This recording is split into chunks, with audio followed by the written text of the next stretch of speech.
mengganggu ritual pesugihan orang ini diteror makhluk halus. Sebelum menyimak, bila Anda belum subscribe silahkan klik tombol subscribe dan nyalakan loncengnya untuk mengikuti saluran ini.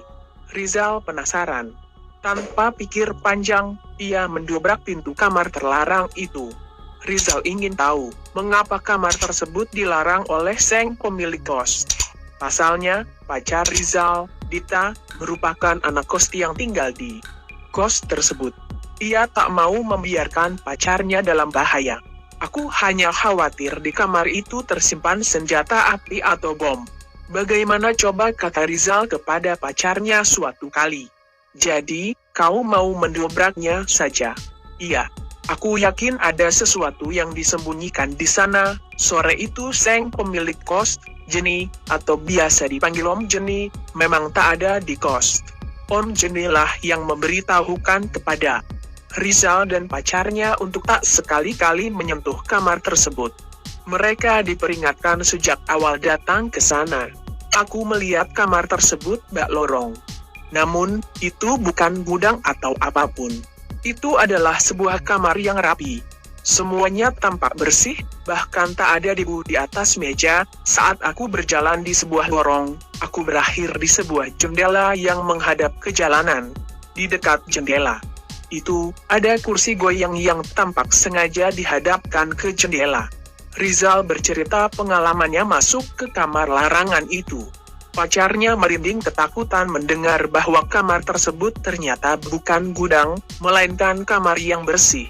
Malam itu Rizal kembali pulang ke rumahnya setelah menceritakan isi kamar larangan itu. Ia berpamitan dengan Dita dan mengatakan agar tak usah khawatir. Mungkin Om Jenny hanya tak mau kotor, kata Rizal menenangkan. Kak Dita, tolong, Kak, tolong. Suara itu terdengar di luar kamar Dita. Itu suara anak kecil lelaki. Seketika Dita terbangun kaget. Pasalnya, tak ada anak lelaki yang tinggal di asrama indekosnya. Ia memeriksa kemudian dengan membuka pintu kamarnya. Dita menengok ke kanan dan kiri, mencari bocah misterius yang meminta tolong kepadanya. Semuanya tampak kosong. Tak ada satupun bocah yang terlihat. Buru-buru ia masuk ke kamarnya dan menelepon Rizal. Kamu kesini sekarang juga? Bawa aku pergi.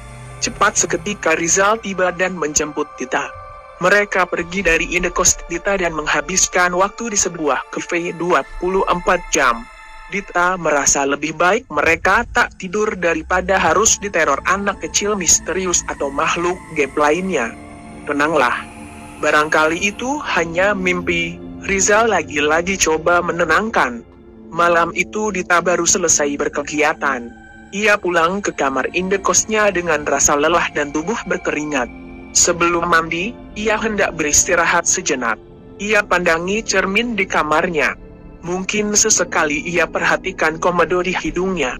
Baru saja beberapa detik ia memandangi wajahnya, tiba-tiba Dita melihat sesosok nenek dengan rambut yang agak keriting berdiri tepat di belakangnya. Dita melihat sosok tersebut dari pantulan cermin. Seketika Dita teriak dan buru-buru menengok ke belakang. Ia memastikan apakah sosok tersebut benar-benar manusia atau bukan. Ternyata, tak ada satu orang pun yang berdiri di sana. Malam itu Dita pergi bersama Rizal dan tak pulang ke kamar kos. Aku tak mau tinggal di sana, aku mau pergi. Baiklah, kalau begitu. Namun, sebelum kau pergi, mari kita tanyakan ada apa dengan kamar itu. Aku punya kenalan orang pintar. Pemilik kos itu kehilangan anaknya beberapa tahun lalu dalam sebuah kecelakaan. Ia anak lelaki. Ia tewas saat berusia 5 tahun. Begitulah penuturan orang pintar kenalan Rizal. Katanya, Om Jenny ingin berkomunikasi dengan arwah anak lelakinya yang tewas beberapa tahun lalu.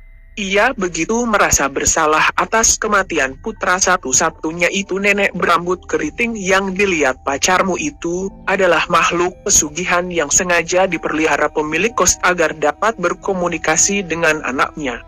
Namun, Gara-gara kau rusak perjanjian mereka, tak lama lagi si pemilik kos akan mendapatkan petaka. Menurut penuturan si orang pintar, Om Jeni punya kesepakatan untuk tidak membiarkan satu orang pun masuk ke ruangan yang ia janjikan untuk sosok nenek tua tersebut. Namun, Rizal berhasil masuk. Katanya, Om Jeni akan mendapat petaka. Lalu bagaimana, Ki, agar pacar saya tak lagi diteror? Ia mau pindah kos saja. Apakah ada amalan tertentu? Tak ada. Laksanakanlah salat 5 waktu dan memintalah kepada Yang Kuasa. Jangan meminta kepadaku, baiklah, 1 bulan. Setelah Dita pindah, Om Jeni dikabarkan terkena penyakit jiwa. Kamar indekosnya dijual dan ia tinggal di rumah sakit jiwa. Cerita ini digubah dari kisah nyata.